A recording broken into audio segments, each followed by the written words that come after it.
Éloignons-nous de la capitale pour nous rendre maintenant en Moselle découvrir le village de Saint-Quirin. Cette commune, située à 80 km de Nancy, arrive en 21e position de votre classement. Son environnement, riche en loisirs, offre aussi de nombreuses richesses architecturales.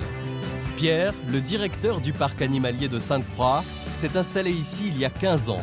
Et comme tous les habitants du village, il aime plus que tout monter à la Haute-Chapelle. On met les pieds dans les pas de ceux qui depuis des siècles montent là. On ne peut pas laisser passer plusieurs semaines sans y venir. Chaque année, lors d'une procession millénaire, les reliques du tribun Quirinus, fondateur du village, sont portées de l'église à la chapelle. À l'arrivée, le point de vue est exceptionnel. L'âme du village, elle est là, elle est à cet endroit. Il y a le patrimoine des hommes, il y a le patrimoine de la nature, et tout ça, ça se mélange harmonieusement, c'est superbe. Redescente au cœur de la commune pour découvrir l'âme enchanteresse de Saint-Quirin. Pierre a d'ailleurs une idée très personnelle sur ce qui fait l'attrait de son village.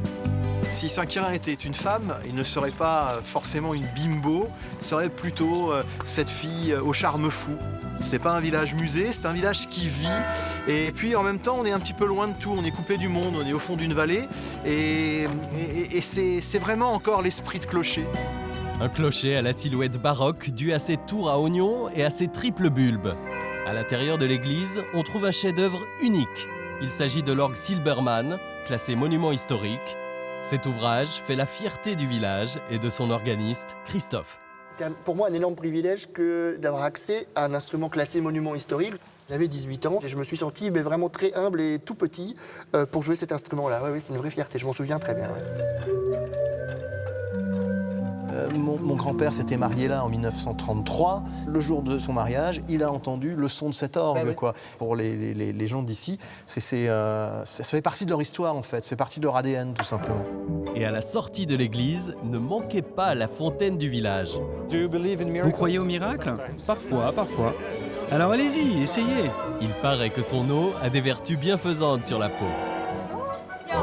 À Saint-Quirin, impossible de rater la boucherie du bourg où l'on peut goûter à des produits confectionnés à base de gibier local. Tiens Pierre, c'est du sanglier, je vais te faire goûter ça. Tu me diras ce que t'en penses. C'est un boyau naturel, tu peux le manger avec. Ah ouais, ça c'est bien de le savoir. Et c'est pas gras. Ouais. Ah. Excellent. Le saucisson dans le sac à dos partait ensuite sur les sentiers de randonnée des forêts vosgiennes. Outre une faune et une flore fabuleuses, vous y découvrirez le site archéologique de la Croix-Guillaume et ses vestiges de l'ère gallo-romaine. Sur le plateau, vous croiserez sûrement Madame Eckenbenner, spécialiste du site. Comme il y avait plein de mobilier dedans, on a pu dater absolument toutes les sépultures. Tous les week-ends, avec les habitants du village, elle fouille les abords de la route forestière à la recherche de nouveaux vestiges. C'était important de transmettre tout cela aux gens qui habitent dans la région pour qu'ils s'approprient un petit peu tout ce que nous avons découvert. Et si les fouilles vous intéressent, n'hésitez pas à vous joindre à eux. Les visiteurs sont toujours les bienvenus et vous aiderez ainsi à la conservation du patrimoine d'un village authentique.